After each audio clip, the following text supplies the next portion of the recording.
It's time to get educated on the craziness impacting K-12 classrooms and college campuses around the world. This is the Dr. Duke Show. Hello, it's me, and welcome to the Dr. Duke Show. We've got a great program, so if you can, hit that little share button on your device, and let's get other people educated as well. Today's show is sponsored by Mike Lindell and our good friends at MyPillow. Many of you know that MyPillow was kicked out of the big box stores for simply supporting Donald Trump. What a country we live in, but their loss is your everlasting gain. This week, MyPillow is offering 40% off on their slipper collection. I mean, what more can you ask for here? It's great for slapping the kids if they get out of line. You can have the dog bring it to you. I mean, they're very comfortable. Talk about a perfect gift for the holidays. Simply use the code Dr. Duke. That's D-R-D-U-K-E. Again, use that code word D-R-D-U-K-E. Today we start with a shocking video out of Los Angeles where a mom claims her son was tricked into getting the Fauci Ouchie jab at school. Wait for it, by being bribed with pizza. The story goes, Maribel Duarte, she said that her 13-year-old son, who goes to the Barack Obama Global Prep Academy in South LA. Best part of the story right there. Barack Obama and globalism together? Global. Who'd have thunk it? Prep Academy. Prepping for what? Doomsday? We don't know what they're prepping for. That he actually had the vaccine card and he brought it home. And he got that vaccine card signed because he got jabbed at school. And the reason, according to mom, that he said yes was because, get the jab, then have some pizza. Or is it have some pizza, get the jab? I don't know how it works. Kind of like when you donate blood, then they try and give you cookies and stuff you full of egg salad sandwiches, at least at our local. Egg salad sandwiches. Egg salad sandwiches made by the lovely grandmas. They were the best egg salad sandwiches I've ever had. Just putting it out there. But back to the story. This kid was given pizza. The mom talked to the local news. Let's see what they had to say. Maribel Duarte says her 13-year-old son, a student at the Barack Obama Global Prep Academy in South LA, brought home this vaccine card after having accepted the COVID-19 vaccine at school. She says he said yes when someone offered it in exchange for pizza. The lady that gave him the shot and signed the paper was the one that told my son, please do not say anything, I don't want to get in trouble. LAUSD says student matters are confidential and wouldn't comment specifically, but did say its Safe Schools to Safe Steps incentive program is meant to ensure several steps are in place for vaccinated students to receive prizes. Duarte says she's not against the vaccine, she's vaccinated herself, but it's different with her son. In regards to my son's health, I am against it. Because he's got some underlying conditions that concern you? Yes.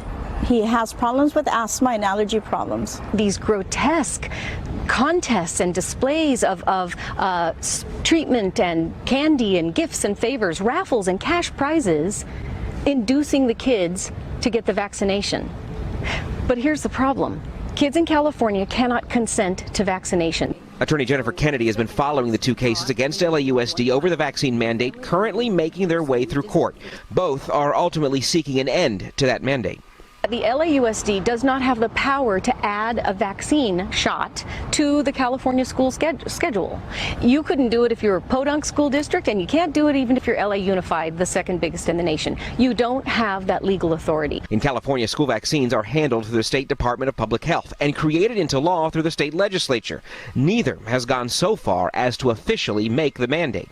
Even the existence of the mandate in the schools has created these environments of pressure and bullying, segregation, discrimination, and accidental vaccination of kids without parental consent. LAUSD says as of the Thanksgiving break, 80% of eligible students at Obama Prep have been vaccinated. Maribel worries some of those were done without parents even knowing. A school administrator here on campus came over to tell us that they do not believe these allegations to be true. In fact, he told us that he believes more often than not, parents will lie about the whole vaccine issue. Oh, they're going to lie about the whole vaccine issue. That's probable. Well, the LAUSD says student matters are confidential. So apparently calling teachers liars is not confidential, but student matters are. And they won't comment efficiently, specifically, except to call teachers and, except to call moms liars. But they did say, quote, it's Safe School to Safe Steps Incentive Program. That's what it's called. SSSSIP is meant to ensure several steps are in place for vaccinated students to win cash prizes or prizes in general. So there you go. I mean, and if you go to this school, Barack Obama school, they'll pay you to take the shot. Well, I just remember when I was a kid and in school, yeah, you would work for prizes. There were, if there were incentives, you'd work harder. But that was in like class when you'd read a certain number of pages. The more pages you read, the more prizes you got. Now it's just letting the government do things to your body without your parents ever knowing it, but at least you get the pizza. The question is, which one is going to do more to your system? Are you a fan of the show? Consider joining the Patriot Club. Your tax-deductible donation of $99 a year keeps us going. Simply visit patriotclub.us. That's patriotclub.us to pledge your support and receive our signature tumbler as a token of our appreciation. We've got much more to come. Stay with us.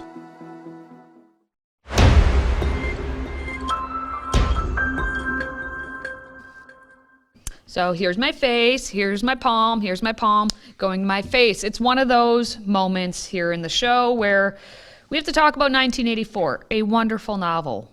A very telling novel, a warning novel by George Orwell, except now, of course, it needs to be feminized. It has to get a feminist rewrite, and it's, of course, being approved by the Orwell estate, which makes perfect sense because George Orwell's son will then make money from doing such things. So, yeah, of course, it's going to be approved.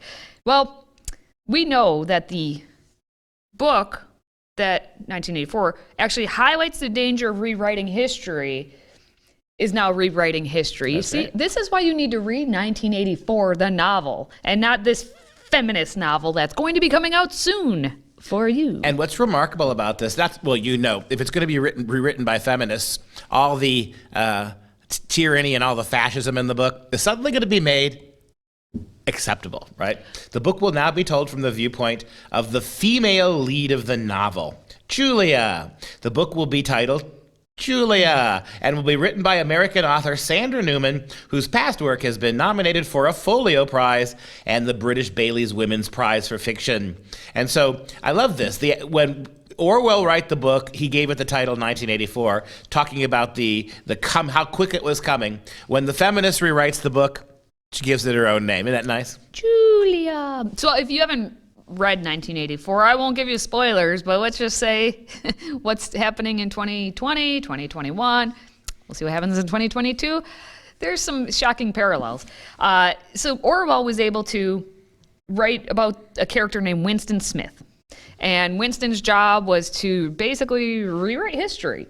And there was a female lead, and yes, her name was Julia. So it became a love interest for Winston. And of course, now we must have Julia retell her viewpoint of this. Now, one can only hope that it would be retold in what Orwell would hope it to be, but why would you not just let Orwell be the novel that he wrote and not try and put words into his mouth because he's not alive You'd like anymore. to think exactly right, that Julia, Winston's love interest, was as equally alarmed about the coming fascism as Winston was. But no, it's not that way.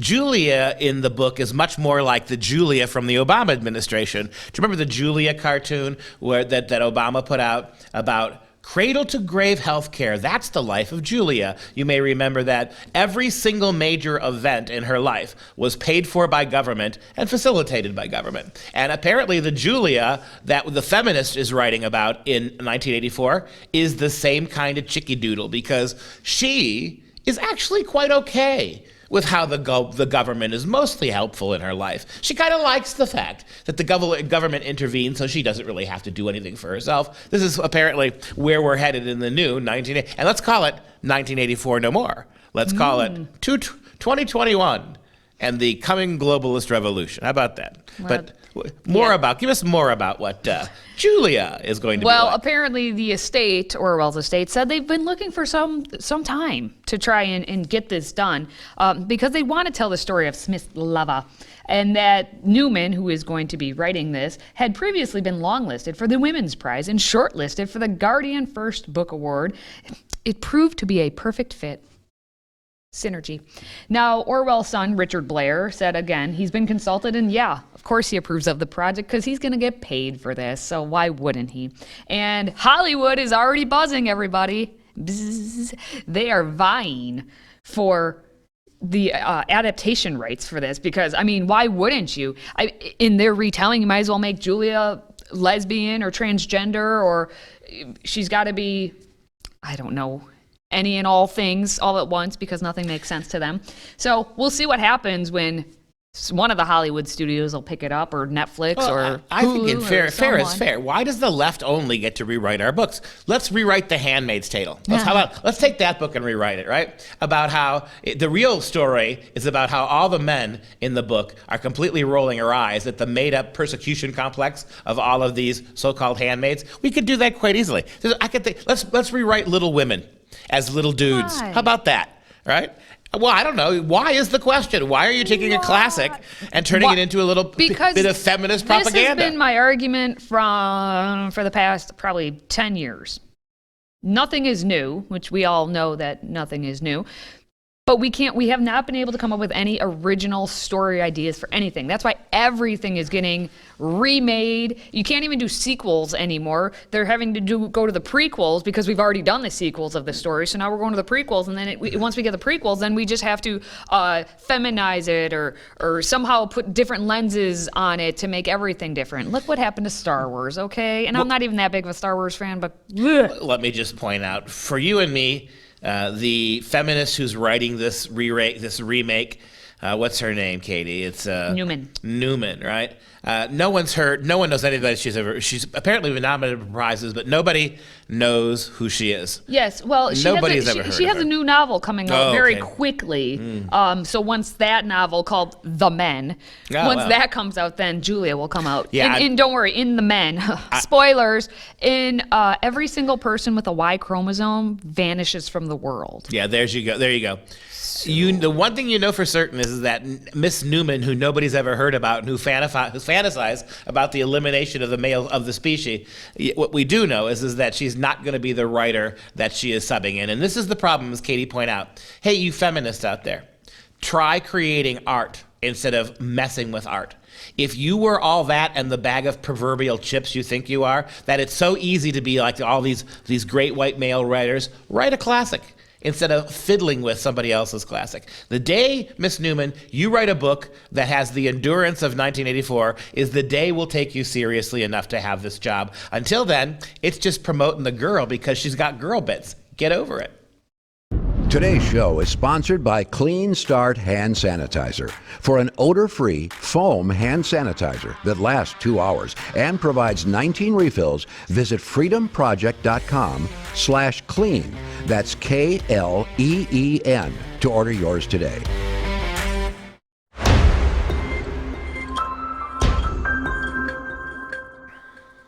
We all know the phrase, if at first you don't succeed, change your gender. And that's what seems to be happening in more sports, and more often than not. We have a Division I collegiate swimmer who is now breaking all sorts of records, because, all it takes is just say you're what you really aren't, and then you can win things. At the University of Pennsylvania, they've allowed a man who's been swimming for the men's team at a D1 college for 3 years.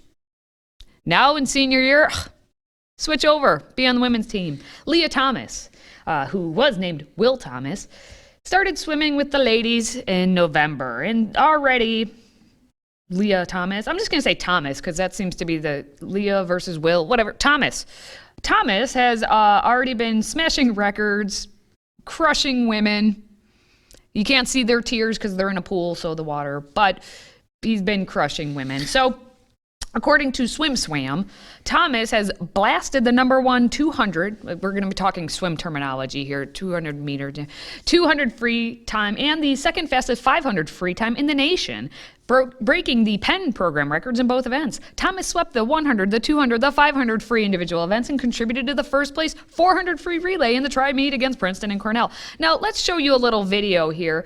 You're going to have to take a look. So basically you can see the arrow. This is where Thomas is going to finish at the 2021 Zippy Invitational. And okay, so Thomas finishes, and then we got to speed it up because it's taking a whole nother 38 seconds before the actual first female finishes the race. Congrats to that first female. But that was the 1650 free. And it was a meet, a new program, a new meet, and a new pool record time of 15:59.71. And that's coming out of the athletic program. So, Thomas, taking down the women. Show the picture again, Mike. And I don't think it's Leah. I think it's pronounced Laya. She's lying because she ain't no woman. I almost wonder at some time if this is not a satire. I mean, think about this. What have we heard, speaking of the feminists in the previous story, who are all talk and no production, lots of ideology and very few books that anybody wants to read? Maybe this is all about this trans stuff. Maybe this is just a subtle satirical attempt to demonstrate to feminists that, you know what? You're not the same as men. We're going to take you on in every stupid story. We're going to put our third team in, because when Leah was actually Will Thomas, he was an after swam, right? He was a complete afterthought. Didn't win anything. Lucky to be on the team. Just a mid to Midland affair male swimmer. Put him up against Ivy League scholarship athletes, and all of a sudden, 31 seconds. Do you know 38. How long 38? Do you know how long 38 seconds is in a pool when you're swimming competitively? 38 seconds. Michael Phelps could have won 4 gold medals in that 38 seconds against other men. That's how bad it is. Well, it may as well be. You know, this whole thing, it's so pathetic and absurd, again, that if you didn't know better, you might just think this is a male plot to just humiliate athletes, to start to get them to think, you know what? If you really think you're the equals of men in these areas, think again. Well, who's really being humiliated here are all the women. And we have notes from the female members of the actual team that Thomas is swimming with, and they're being anonymous, but I'm guessing they've talked to each other. And according to what this anonymous female teammate has said is pretty much everyone individually has spoken to our coaches about not liking this. Our coach, Mike Schnurr, just really likes winning. Well, the female admits he's like most coaches. I think secretly everyone knows it's the wrong thing to do. And then added that when the whole team is together, we have to be like, oh my gosh, Leah, that's great. You're amazing. She said it's very fake. I imagine that's how she sounds. Fake sorority girl. I know how gymnasts sound, but very fake sorority girl. Well, in this instance, I also would be like, oh my gosh, you're so great, Thomas. Then the teammate also says, when I have kids, I kind of hope they're all boys, because if I have any girls that want to play sports in college, good luck. See, my satire theory, now you got actual intelligent Ivy League women hoping that their children are boys. I mean, is this not a boot stomping on the face of feminism for the rest of our lives? Whatever else it is, it's a complete ripoff of boys. But if the women aren't going to say much about it, I mean, at least these teammates apparently they're not going on record with their names. But all of them, they're being careful about this. Well, and here's the thing. They actually, now a second swimmer has spoken out and said, honestly, this is so upsetting to us because we want to be acknowledged for our hard work, but it seems like this just keeps overshadowing us. Here's a solution to all of this transgender stuff. Why not? Because you're absolutely insisting that boys and girls, that men who think they're women must compete against other women. How about this? Why don't you let the transgender men, the men with male bodies who want to swim or run or lift with the girls, let them compete with the girls. Then when they win, you give them first prize for trans athlete. And then whatever the first girl to come in after that, the so-called second place girl, give her first prize for the women. This way, you can give the deluded boys who think they're girls, give them what they want. Let them swim and dress and hang around with all the girls. But give them the number 1 place swim meet time for trans people. Meanwhile, the girl who comes in second, who is really the first girl to win her meet, becomes the women's champion. How about that? That's not bad, is it?